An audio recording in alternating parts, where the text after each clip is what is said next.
Bonjour, c'est Jean-Philippe Chouari pour Acrofoot TV. Je suis accompagné du receveur des Alouettes, Éric Deslauriers, qui était aussi l'entraîneur-chef pour Équipe Deslauriers aujourd'hui à la Classique Alouette. Éric, ton équipe a finalement remporté le match 17-14. Beaucoup de plaisir, beaucoup de beaux jeux de football. Parle-moi un petit peu de la partie puis de la semaine.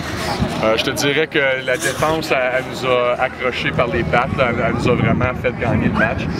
C'est sûr que j'étais un joueur offensif. J'aurais mieux aimé des touchés, des longues remises, des choses comme ça.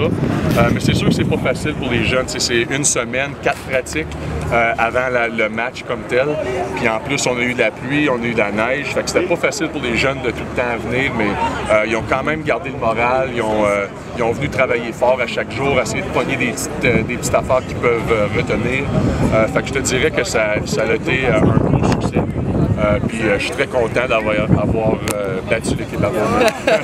On vous a vu justement une belle complicité entre les deux, c'est le fun à voir.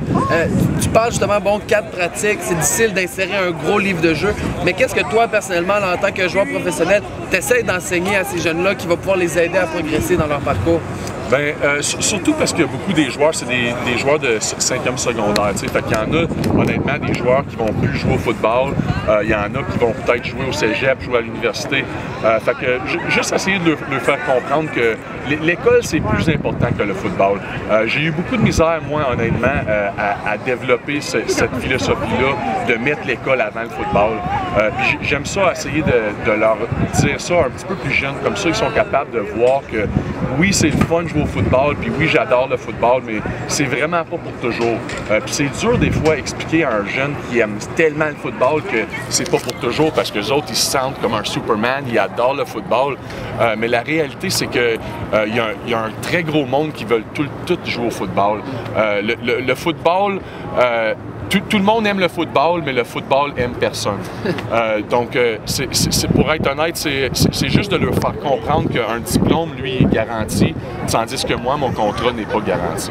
Fait que c'est un petit peu ça que j'ai essayé de leur faufiler, puis au moins des leçons de vie, un petit peu moins que des vraies leçons de football. Exact. Puis c'est sûr qu'il y a beaucoup de monde qui leur véhicule ce message-là, des parents, des entraîneurs, venant d'un joueur professionnel qui regarde justement comme un mentor. C'est sûr que le message va avoir un bon impact à ce niveau-là, c'est certain.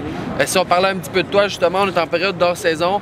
T'as plus l'école à t'occuper, t'as plus rien d'autre à t'occuper, c'est football. Comment qu'on regarde la saison qui approche?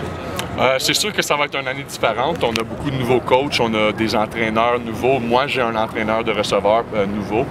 Donc, ça va être un petit peu différent en commençant, mais c'est sûr et certain que je suis sûr que Mark, il va avoir tout le monde ensemble sur la même page.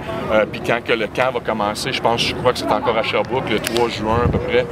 Fait que je crois qu'on va être sur une bonne page. Puis l'équipe que Jim Pop a ramené encore une saison, c'est épouvantable les joueurs qui ont été chercher des joueurs défensifs que je pensais jamais on était être capable d'avoir sur notre équipe.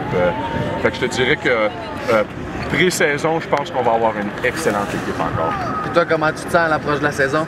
Je te dirais que c'est une saison morte que j'ai travaillé probablement le plus fort. C'est sûr que j'aime pas trop dire ça, mais c'est une réalité de moi que c'est sûr que quand tu vois des receveurs comme Kerry Watkins partir, la possibilité ou la réalité que je vais peut-être jouer un petit peu plus, ça m'a poussé un petit peu plus fort. Puis j'ai travaillé très fort, j'ai couru beaucoup, puis je crois que je vais être en parfaite shape pour la saison. Super, ben écoute, on va te souhaiter la meilleure des saisons, puis on va continuer de suivre ta progression pour la progression de l'équipe.